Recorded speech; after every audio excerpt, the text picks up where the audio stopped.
Et ben voilà, très très bien.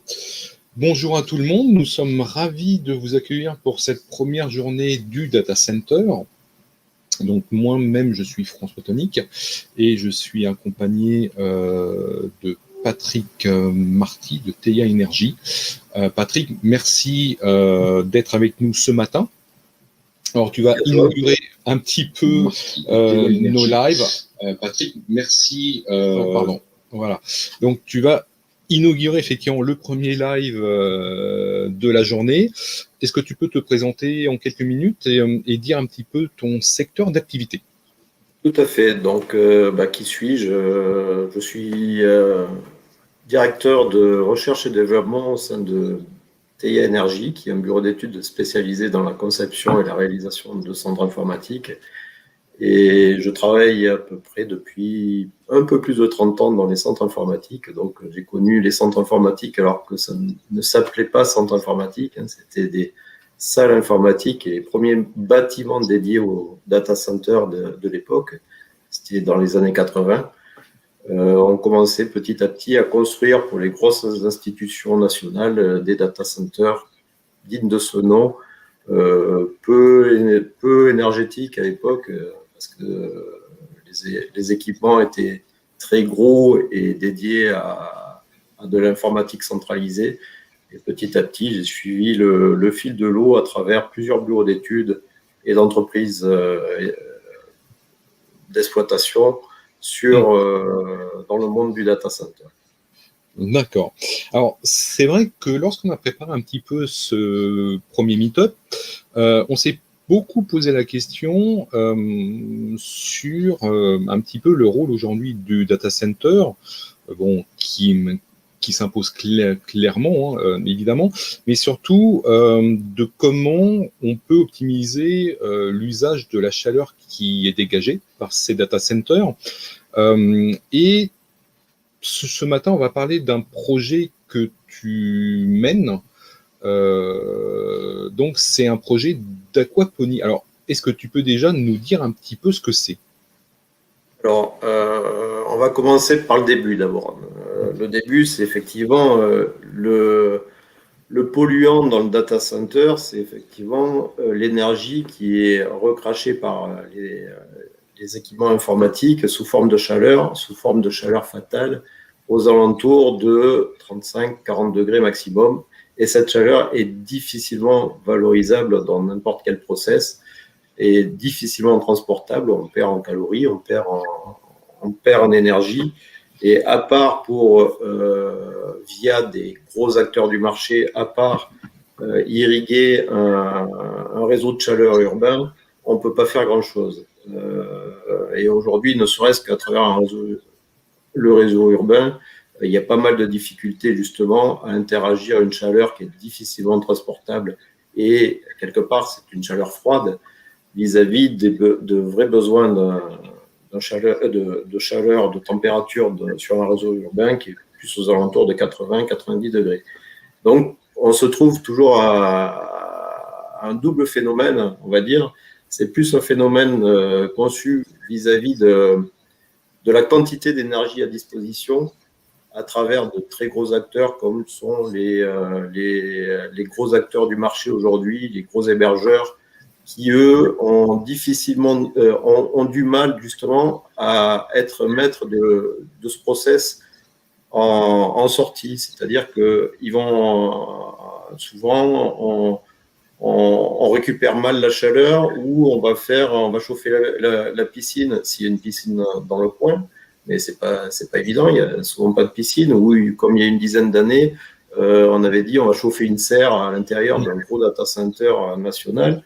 On a fait une super serre au milieu du data center, mais comme il n'y avait pas comme la serre n'est pas viable par elle-même et qu'il n'y avait même pas de budget de fonctionnement, c'est des projets qui n'aboutissaient pas. Donc, moi, je trouve un peu dommage aujourd'hui que les gros acteurs se dédouanent un peu de la problématique en mettant à disposition du mandataire du transport de réseau de chaleur sa chaleur fatale. C'est bien gentil, mais ça fait déjà une vingtaine d'années que cette piste a été explorée c'est difficilement envisageable si on ne conçoit pas cette industrie de récupération, si on ne le conçoit pas avec le data center. Donc, effectivement, là, on construit à foison de gros data centers. Et malheureusement, on concentre sur une petite surface, sur un petit volume, énormément d'équipements énergétiques, énormément de consommation. Le plus gros data center en cours de construction va faire 130 MW de puissance électrique. C'est énorme. Sorti de ça, qu'est-ce qu'on va faire de la chaleur? Donc, qu'est-ce qu'on s'engage pour protéger la planète demain? On va s'engager à acheter de l'énergie verte et on va s'engager à mettre à disposition notre chaleur fatale derrière. Donc, on s'engage à rien. On n'est pas maître de l'amont et puis on n'est pas maître de l'aval.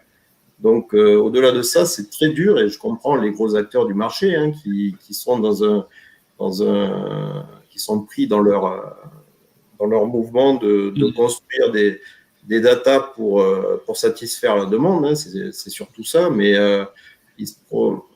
c'est bien gentil de concentrer toute cette énergie au même endroit, mais cette quantité astronomique d'énergie en récupération est très peu valorisable avec des concepts efficients. Et à part effectivement arroser un réseau de chaleur aujourd'hui urbain, on ne fait pas grand-chose. D'accord. Donc, c'est pour ça que le projet Aquaponie a été initié. Alors, est-ce que tu peux nous le présenter? Tout à fait. Alors, pourquoi l'aquaponie? Alors, pourquoi j'en suis arrivé justement à m'intéresser à de l'aquaponie? Je vais vous présenter ce que c'est. C'est en fait une contraction de deux termes. C'est l'aquaculture, qui est la culture des poissons, et l'hydroponie, qui est de la culture de plantes hors sol. Donc, associer ces deux systèmes dans un écosystème, c'est assez révolutionnaire en soi. C'est une économie qui marche toute seule. C'est une serre qui utilise en fait le rejet des poissons, la déjection des poissons, et à travers un réseau d'arrosage et de bacs, va irriguer les plantes et va filtrer les déjections du poisson qui vont être reconditionnées avec des bactéries pour engraisser les plantes, et au retour va filtrer cette eau pour revenir en circuit fermé dans les bacs à poissons. Donc c'est une double culture qui est intéressante à plusieurs termes, parce qu'une serre en elle-même, une serre traditionnelle en elle-même n'est pas rentable. Il y a aucun, et ne peut pas être associé non plus à un data center, que ça soit gros ou petit. On a du mal à évaluer la quantité de chaleur à mouvoir et à trouver un système économique rentable. Donc, mais associer une ferme hydroponique avec la culture de poissons, on arrive, c'est une industrie naissante, c'est une industrie qui a quelques années en France, mais qui date en fait des Aztèques. Ils arrivaient à cultiver effectivement sans le savoir, à se servir de l'eau environnante pour faire pousser des plantes. Et on s'est aperçu que dans ce système, sur très peu de surface, on arrive à rentabiliser une exploitation. Donc, mais comment s'insère en fait cette fameuse chaleur fatale que tu citais? Est-ce que c'est pour chauffer l'eau? Est-ce que c'est pour chauffer à la serre, ou les deux? L'un et l'autre. Alors justement, comment s'insère ça? Déjà, c'est un écosystème qui peut marcher avec des data centers de conception beaucoup plus modeste que les gros data centers, que les gros campus de data centers. Donc, et c'est pour ça que ça répond aussi à un besoin plus de construction moyenne, c'est-à-dire quand je parle de construction moyenne, je parle de data centers entre 1 et 3 MW ou 5 MW qui vont répondre à un besoin plus de data centers régionaux.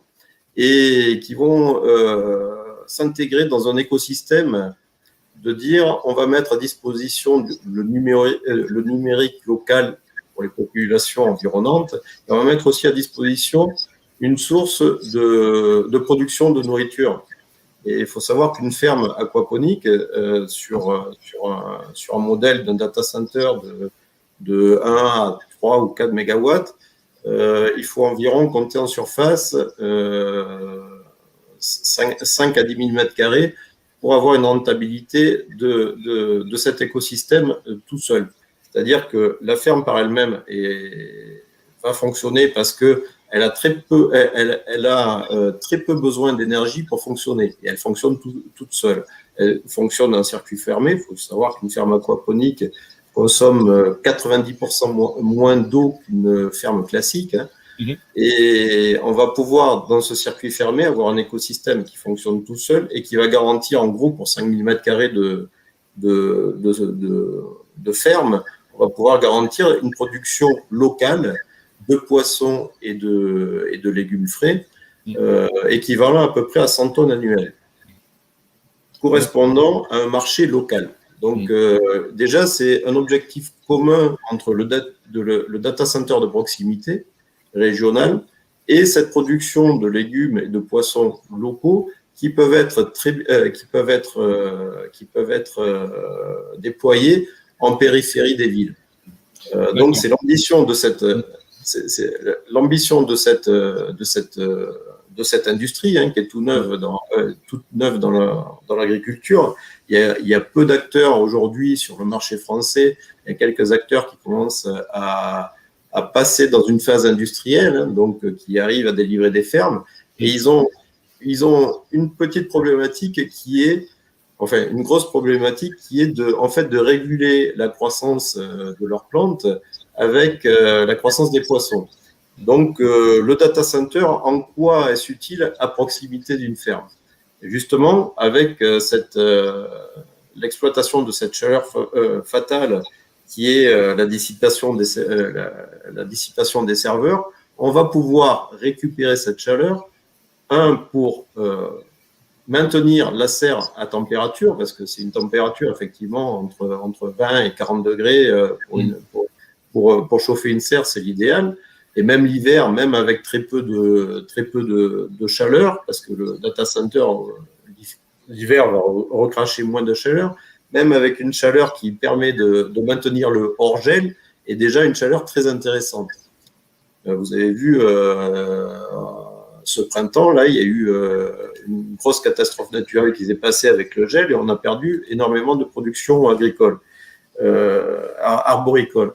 Donc là, on est dans un système assez vertueux où on va aider à réguler la serre par la chaleur fatale, et on va aussi pouvoir, à travers une pompe à chaleur ou différents systèmes, réguler aussi la température d'eau des poissons. Donc, on va pouvoir avoir un double effet. Déjà, c'était trouver un système économiquement viable, et le data center associé à ce système va lui garantir, quelque part, entre guillemets, une maîtrise de son process, en lui garantissant une bonne température d'eau et une bonne température pour les plantes.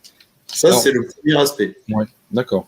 Mais techniquement, en fait, ça se passe comment, cette récupération de chaleur, et comment on l'achemine effectivement dans la ferme? Alors, il y a deux choses. Alors, déjà, pour question de sécurité, on ne va pas pouvoir construire une ferme sur le même terrain ou sur la toiture du data center, parce qu'on ne va pas on va pas pouvoir concomiter les deux systèmes. Mais ce qu'il faut voir, c'est que, par contre, ces fermes aquaponiques ont le gros avantage de pouvoir être installées à proximité immédiate d'un data center. Il n'y a pas besoin de terre agricole. Donc, aujourd'hui, la grosse difficulté de trouver du foncier pour développer un data center, aujourd'hui, avec toutes les friches industrielles, on peut très bien associer la construction d'un data center et la construction d'une ferme aquaponique. Et un dimensionnement à proximité immédiate, parce que le but, c'est effectivement transporter le moins loin cette chaleur qui est récupérée par les serveurs, qui sera captée par une pompe à chaleur et qui sera, quoi qu'il en soit, dévoyée par un circuit d'eau avec un delta de température sur la ferme. On peut envisager ce côté-là, mais on peut aussi envisager, et c'était un peu ce que je voulais initier tout à l'heure, quand on voit la quantité d'équipements technologiques qu'on a dans un data center, et quand on voit le très peu d'énergie que consomme une ferme aquaponique, et quelque part, on peut aussi mettre à disposition de cette ferme le quart d'un groupe froid qui ne sert à rien parce qu'il est en redondance 2N+1 dans l'architecture du data center. Donc, on peut très bien imaginer de mettre à disposition de cette ferme de la puissance énergétique qui n'est pas utilisée par le data center, qui est mobilisée dans le data center. Alors, OK, il y en a certains qui vont me dire on va détériorer le fameux PUE, mais déjà, si on arrivait à l'améliorer correctement, le PUE, on arriverait à consommer beaucoup moins, mais autant consommer beaucoup mieux. Aujourd'hui, le truc, c'est quelque part trouver un écosystème à proximité et à périphérie des grandes villes pour pouvoir associer deux industries complètement différentes, mais qui répondent à des besoins de demain de proximité, c'est-à-dire se nourrir et c'est-à-dire se connecter à nos fameux outils Internet. Donc, c'est surtout pour ça. Maintenant, techniquement, ça se fait via des pompes à chaleur ou via de la proximité immédiate et de mettre à disposition peut-être un circuit d'eau ou peut-être aussi un circuit électrique, parce qu'on peut imaginer, avec l'ensemble des transformateurs qu'on a ou l'ensemble de la puissance, un peu irriguer la ferme, parce que de temps en temps, la ferme, oui, elle a un écosystème qui est très fragile parce que, par exemple, il faut oxygéner l'eau des poissons. Donc, il y a une petite pompe qui sert pour 5 à 10 000 mètres carrés de serre. Il y a une petite pompe qui sert à oxygéner un peu l'eau des poissons. Donc, on peut imaginer, avec toute la puissance qu'on a de disponible dans un data center, de mettre ça à disposition. Donc, ça, c'est l'idée. L'idée est venue de trouver un écosystème viable qui répond à des besoins d'aujourd'hui et de demain. Demain, avec quelque part la cherté de l'énergie, on va avoir de plus en plus de frais de transport, de nourriture, on va pouvoir avoir de plus en plus de frais liés à l'énergie. Donc, si on peut produire et si on peut consommer localement, je pense que c'est ça l'avenir. Donc, l'avenir au niveau des régions, ça va être s'équiper d'une ferme aquaponique, parce que c'est l'ambition de ces gens-là, hein, c'est de se développer aussi à toute périphérie de grandes villes, et c'est aussi de s'équiper d'un data center qui va pouvoir garantir une proximité. Donc, vaut mieux, à mon avis, déployer demain des data centers moins gros, mais à échelle, on va dire, locale et régionale, c'est-à-dire entre 1 et 5 mégawatts, que peut-être construire de grands et gros campus où on produit au final beaucoup d'énergie, mais qu'on gaspille, parce qu'on n'est pas responsable. D'accord. Alors, même si effectivement, la finalité entre les data centers de région et les très gros data centers n'est pas forcément la même. Tout à fait. Donc, c'est pareil, il y a deux métiers bien distincts. Il y a un métier pour répondre, je trouve que moi, l'avantage du data center régional demain, c'est que s'ils arrivent justement à avoir un modèle commun délocalisé, on peut imaginer un réseau de data centers régionaux qui soit tout aussi efficace et efficient que de gros campus de data centers nationaux. Donc, alors, en gros, c'est pas pour faire concurrence, loin de là, mais c'est répondre à des besoins, c'est répondre aux besoins de l'hébergement des gros GAFAM et des gros acteurs, mais c'est aussi répondre aux besoins locaux, d'avoir un hébergement de proximité, un hébergement qui répond aux besoins locaux. Alors, je présume aussi que cette utilisation de la chaleur fatale, et notamment dans ces projets de ferme aquaponique, c'est aussi un moyen de mieux intégrer le data center dans l'économie régionale et dans l'économie locale. Tout à fait. Bah, justement, c'est déjà l'association des deux, c'est déjà ouvrir un petit peu à l'extérieur. Et le but de cette journée, déjà, c'est de faire connaître le data center à un maximum de personnes. Et le but des journées prochaines, ça sera venez chez nous et ouvrons les portes et visitez un data center, parce qu'un data center, c'est un peu secret aujourd'hui. Les gens ne connaissent pas, et pourtant c'est quand même, ça appartient à tout le monde quelque part. Ça devrait être beaucoup plus démocratisé et moins secret. Après, c'est stratégique, ça doit être sécurisé, etc. Mais quelque part, il faut arriver à dédramatiser et défaire cette mauvaise image que peut avoir le data center, et arriver à ouvrir les portes vers plus de transparence. Et cette transparence, elle peut se faire aussi justement avec des acteurs de proximité, pour dire, eh ben voilà, le data center, voilà où on traite vos data. On l'associe avec un écosystème qui marche et qui répond aussi à un besoin de nourriture de demain, en associant une ferme aquaponique en aval. Et on peut très bien imaginer aussi en amont d'être responsable de son énergie en s'associant par exemple avec une production de méthanisation qui pourrait satisfaire aux besoins énergétiques du data center. Donc c'est vraiment aujourd'hui, moi mon but, c'est vraiment réfléchir à cet écosystème qui puisse s'intégrer sur les territoires, en région, pour répondre à des besoins locaux, pour répondre à des besoins de demain, et pour réindustrialiser un petit peu les grosses friches industrielles qui sont en perte aujourd'hui. Parce que c'est aussi garant de quelques emplois très intéressants autour de cet écosystème global, et de maîtriser la chaîne de production d'énergie, de consommation à travers la production de l'Internet ou des data, et de la production de nourriture, parce que ça peut être associé. Est-ce qu'aujourd'hui, ce type de projet doit être mené par qui en fait aujourd'hui? Est-ce que c'est l'opérateur du data center? Est-ce que c'est plus par les autorités locales comme les mairies? Ou est-ce que c'est la ferme?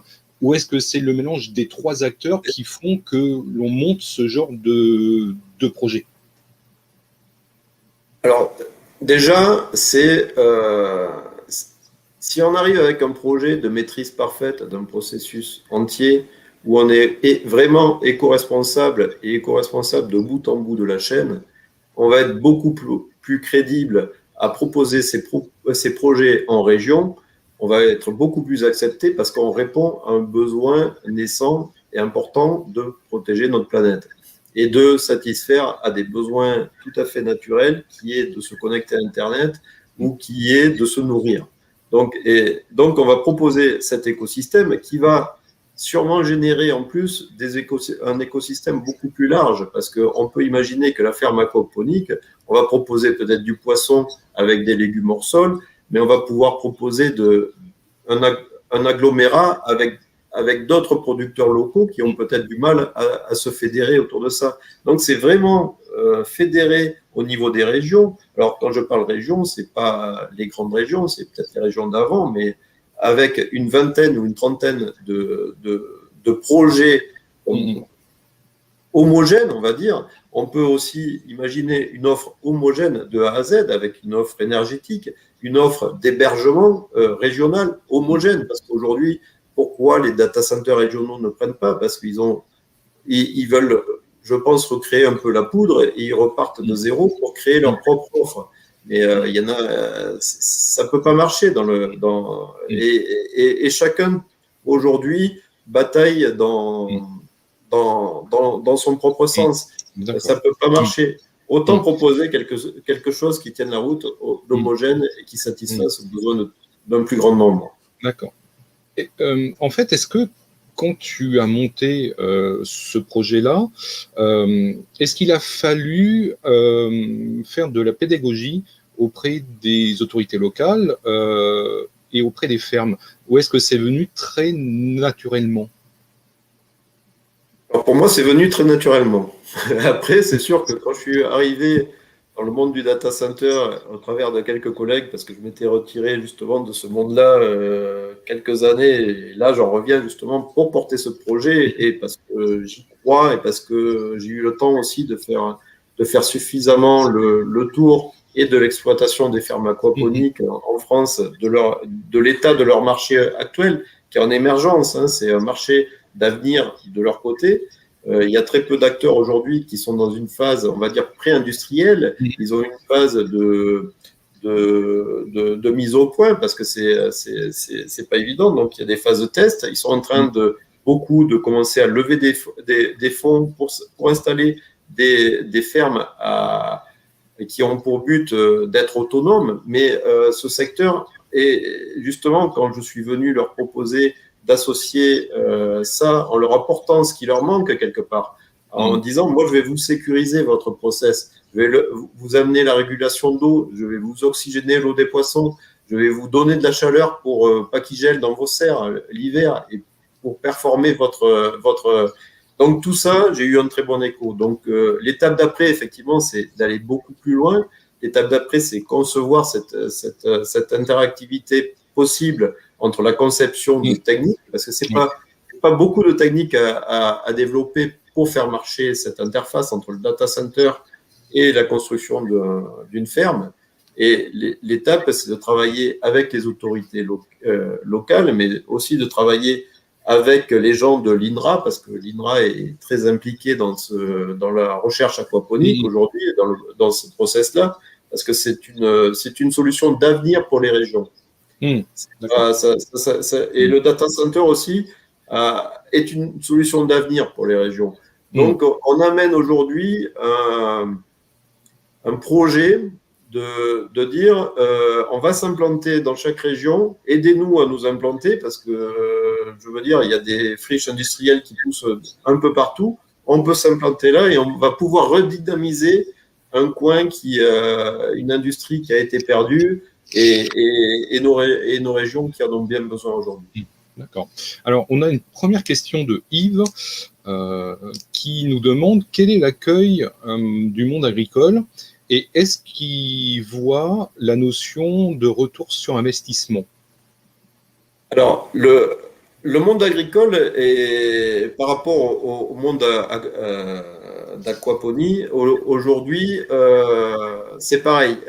Qu'est-ce qu'on entend? Parce que le monde agricole par lui-même, dans l'aquaponie, il faut surtout voir le côté quand même de culture des poissons.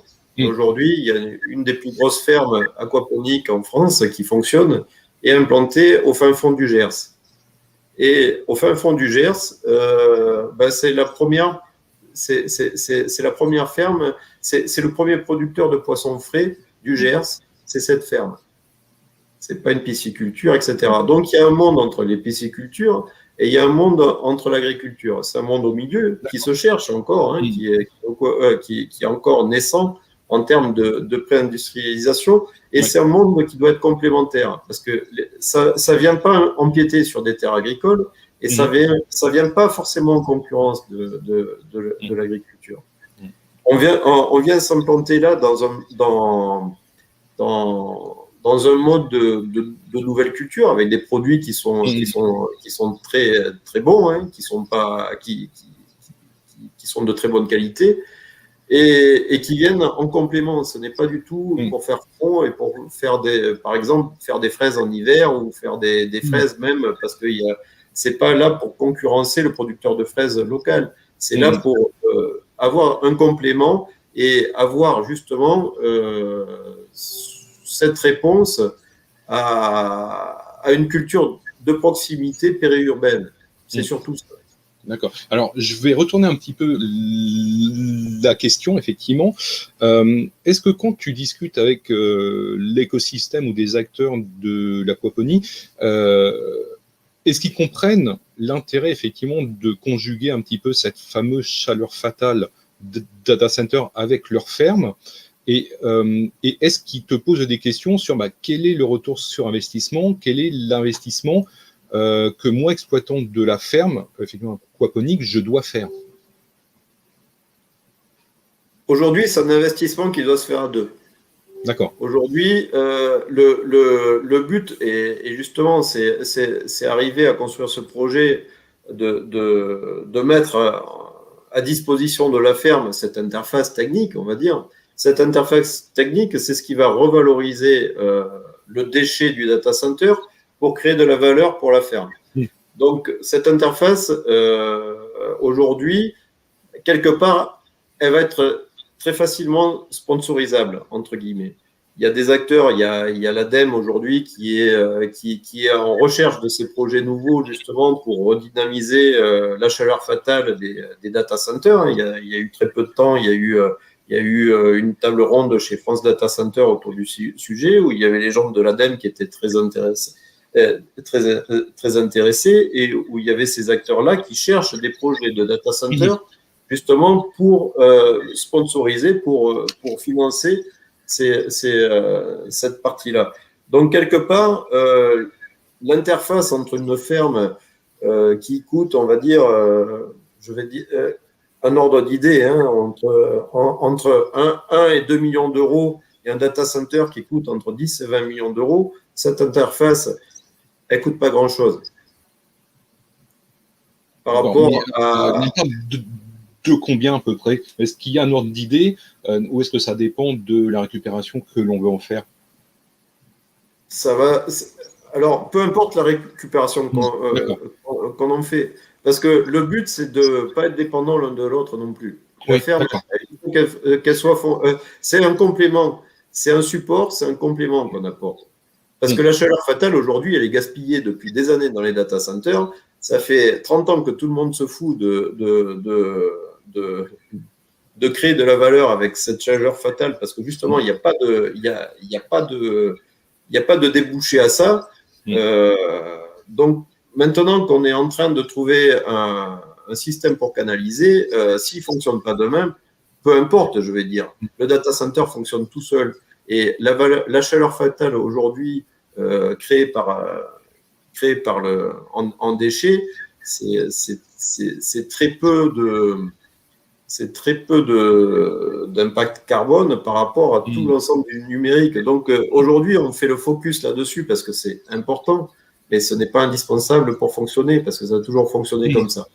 Donc aujourd'hui, c'est nécessaire, c'est indispensable pour les futures générations. Et aujourd'hui, il faut vraiment se préoccuper de comment on la traite, cette chaleur fatale. Aujourd'hui, il n'y a aucun data center qui se préoccupe de savoir ce qu'on fait de la chaleur des serveurs. Est-ce que la France est en avance, en retard, ou est-ce qu'on est dans le peloton de milieu de ce type de projet? Par rapport à quoi? Par rapport à l'aquaponie toute seule? Par rapport à qu'est-ce qui peut se passer dans le reste du monde? Alors, l'aquaponie dans le reste du monde fonctionne très bien, fonctionne aux États-Unis, ça fonctionne bien, mais aujourd'hui, à mon sens, je n'ai pas vu un projet d'association du data center avec de l'aquaponie. L'aquaponie toute seule fonctionne très bien. D'accord. Mais les deux ensemble, c'est rare encore, c'est ça? C'est rare, ça se développe dans les milieux tropicaux, parce qu'il y a du poisson, il y a du poisson, il y a des plantes. Ça se développe aussi au niveau industriel, parce qu'on peut imaginer aussi de construire des fermes et avec de l'éclairage intensif, comme peut être fait aux États-Unis. Il y a un système aux États-Unis où le gars faut pousser des salades pour faire pousser de la salade. Et fait de l'intensif avec de l'éclairage intensif. Mais moi, je ne vais pas gaspiller mon énergie. Le but, c'est pas aller sur ce côté-là. Le but, c'est de trouver un écosystème où tout le monde s'y retrouve. C'est-à-dire sécuriser une industrie aujourd'hui naissante qui est pleine d'avenir en lui donnant mon déchet et en lui assurant que demain, je vais lui donner un peu de mon groupe électrogène s'il y a une panne électrique, je vais lui donner un peu de mon groupe froid s'il faut, et je vais surtout donner ma chaleur fatale pour alimenter ce système. Parce que justement, un des buts très importants, c'est difficilement transportable. On gâche beaucoup d'énergie et à transporter cette chaleur fatale. Donc, je l'ai en quantité, mais je ne sais pas comment faire. Je l'ai en quantité, je peux la stocker, je peux faire un delta T et alimenter une pompe à chaleur. Il n'y a pas de souci. Mais derrière, quelque part, je vais avoir peu d'énergie consommable derrière. Et cette énergie, elle est très suffisante à garantir ce que peut manquer dans une ferme aquaponique. Alors, au niveau de la planète, des projets aquaponiques, il y en a aussi pour garantir, par exemple, dans des excursions antarctiques sur les bases vie, on peut produire de la nourriture dans des circuits fermés en container pour faire pousser, pour faire grossir des poissons et pour avoir de la nourriture fraîche à l'intérieur des bases d'exploration dans l'Antarctique. Ça se fait. Ça se fait aussi au-dessus, associé à des centres commerciaux. Il y a un des premiers projets qui a eu lieu à Bruxelles, chez nos amis belges, où ils ont rééquipé la toiture des anciens abattoirs en ferme aquaponique.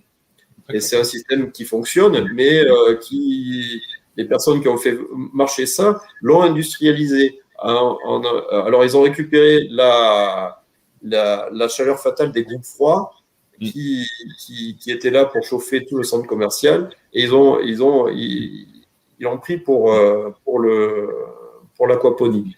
Et c'est ce qui m'a fait dire, et d'ailleurs c'est en voyant cet exemple, et c'est en allant voir sur place, c'est ce qui m'a fait dire que le data center était vraiment l'industrie la plus appropriée à se coller à une ferme aquaponique. Mais dans des projets neufs ou des projets en construction pour, encore une fois, garantir tout l'écosystème. Et on parle de l'aval, mais je pense que l'amont aussi est nécessaire. Comment on crée la propre énergie du data center en amont. Donc ça, c'est un autre sujet. Je pense qu'il y en a d'autres qui vont débattre aujourd'hui là-dessus. Alors ça, c'est très intéressant ce que tu viens de dire. Est-ce que ce type de relation entre le data center et les fermes aquaponiques, ça se fait vraiment sur des nouveaux projets, ou est-ce qu'on peut très facilement l'adapter dans des sites de data center qui sont déjà en production? On pourrait imaginer que sur un campus de data center, au lieu de planter un data center, on plante une ferme aquaponique. Mais je ne sais pas si c'est le but du foncier du data center, des campus de data center. Maintenant, en gros, dans une construction, une réhabilitation d'un data center de cette taille, 1 mégawatt de 1 à 5 mégawatts, on est aux alentours entre 1000 et 5 à 8000 mètres carrés de surface data center. Et il faut l'associer pour que ça soit rentable et autonome à une superficie entre 5 et 10 000 mètres carrés. Alors, je vous répète, 5 000 mètres carrés, c'est un terrain de football. C'est une ferme aquaponique. Un data center de 3 mégawatts, c'est un terrain de football. Donc, il faut quand même très peu de surface aujourd'hui pour avoir un écosystème qui fonctionne en cercle très vertueux. Et quelle est la distance optimale qu'il faut avoir entre les deux structures pour éviter, comme tu disais, la déperdition de chaleur, parce que tu disais effectivement que la chaleur se perd très vite. Le plus près possible et le mieux. Maintenant, la chaleur se perd très vite. Encore une fois, c'est une chaleur tiède, c'est une chaleur froide. On peut la pousser dans une pompe à chaleur, on peut la recréer, on peut la pousser sur quelques centaines de mètres. Il n'y a pas de souci là-dessus. D'ailleurs, les réseaux urbains, c'est ce qu'ils font. On peut aller chauffer une piscine qui est dans le quartier. Mais ce qui est intéressant, c'est vraiment d'être le plus près possible. Alors, en termes on peut imaginer aussi qu'un data center, c'est très sécurisé. Donc, c'est grillagé de tout part. C'est dans une ceinture bien fermée. Si on est à côté avec une ferme aquaponique, on peut s'imaginer que certains c'est pareil, dans une ferme aquaponique, on va pas déployer de la vidéosurveillance. Je pense qu'on peut mettre à disposition de la ferme 2-3 caméras pour la nuit s'affranchir qu'il n'y ait pas de vandalisme dans la ferme. Ça coûte quoi aujourd'hui? Ça coûte rien du tout. On peut s'affranchir. On a un PC de sécurité qui est quasiment 24/24 dans ce genre de data center. On peut s'imaginer que de temps en temps, le gardien jette un coup d'œil et partager ne serait-ce que la sécurité. On peut s'imaginer aussi de mettre à disposition, parce que en ayant visité quelques endroits, quelques fermes, ce qui leur manque aujourd'hui, c'est de l'équipement en mesure. Je pense que l'industrie du data center aujourd'hui, parce qu'on nous a quelque part obligés à maîtriser notre PIE, aujourd'hui, le monde data center est équipé en métrique. Donc, cette maîtrise de développer de la métrique dans du data center pour connaître le delta de température, du chaud, du froid, etc., je pense qu'il peut être associé très bien. On peut avoir des axes de développement communs. Et ça, pour avoir discuté avec eux, on a les mêmes problématiques quelque part. Qu'on fasse des fermes de poissons, de plantes ou de serveurs, en gros, c'est le même métier, on fait de l'élevage. D'accord. Alors, une autre question sur le chat. Le régulateur européen incite au projet et peut apporter une partie du financement. Qu'en est-il dans la réalité? Qu'en est-il dans les réalités? C'est justement leur proposer des projets. Aujourd'hui, aucun projet de cette nature n'a été proposé. Donc, moi, je pose aujourd'hui ce premier projet et je vais en discuter sur 2-3 implantations où on veut développer ça. Et je vais pousser à travers les instances politiques et pour faire connaître que ce type de projet existe et est viable. Alors, je vais m'associer aussi avec l'INRA, qui va être un acteur quelque part très important pour développer cette interface aussi, parce que il y a un monde technique. Moi, je suis bureau d'études, j'amène la technique. Il y a un monde quelque part agricole derrière que je connais moins bien. Il y a des tests à faire pour voir leurs besoins, etc. Donc, à travers ces instances, que ce soit l'INRA ou plus haut, l'ADEME, et au niveau européen, demain, quand je dis demain, c'est que mon projet aujourd'hui, il est viable et il est décrit. Donc, demain, je vais l'apporter pour aller chercher effectivement ce genre de subvention. Moi, ce que je cherche quelque part, c'est que l'interface que j'ai entre les deux me soit subventionnée quelque part. D'accord. Et tu as une idée un petit peu de la durée du chantier pour mettre en place cette fameuse interface? On parle de quoi? 2 mois, 2 semaines, ou c'est très rapide? Quelques mois. D'accord. C'est quelques mois. Aujourd'hui, aujourd'hui, à travers des pompes à chaleur, on sait très bien recréer du froid, du chaud, etc. avec un piquage qu'on fait sur un retour de groupe froid. Il n'y a pas de souci. Encore une fois, ce n'est pas l'air chaud forcément qu'on va reprendre, c'est la température dans les groupes froids qu'on va reprendre au retour. C'est celle-là qui est intéressante. D'accord. L'air chaud, on peut pas le trimballer bien loin. Alors moi, ça me fait aussi, ça me fait penser à une autre question. Qui va s'occuper de la maintenance? Je présume que les équipes du maintenance vont s'occuper quand elles sont dans le data center de la partie data center, et c'est à l'exploitant de la ferme de s'occuper de la partie ferme.